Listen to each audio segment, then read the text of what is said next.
उसको अर्जेन्टिनाले मात्र गोल हाने जस्तो हाम्रो ब्राजिलले चाहिँ गोल हानेन आज अस्ति मलाई कम्ता हेपेको छ अब मैले जानेको छु ए छिमेकी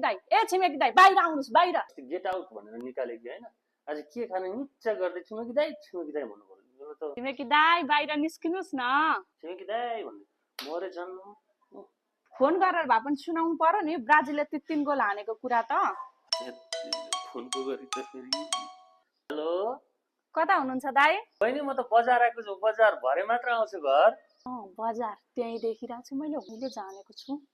दाइ पानी भरिएर गएछ नि माथि यत्तरीको पानी कसले लागेछ त पानी त लाकै रहेनछ त्यसै झुक्याउँछ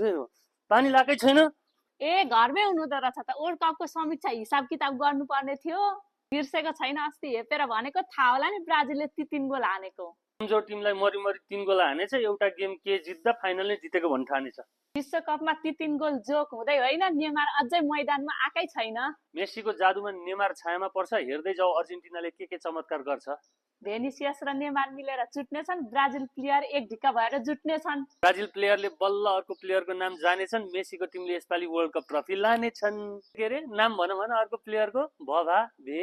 भेनिसियस जुनियर के हामीलाई थाहा छैन भनेको दुईटा प्लेयरको नाम जानिछे बल्ल आफूलाई चाहिँ सबै प्लेयरको नाम थाहा भयो जस्तो ल सबैको नाम भन्नु त त्यो त मलाई पनि के थाहा त पहिले वर्ल्ड कप हेर्ने भयो हाम्रो त्यो एउटा मेसी नै काफी छ हो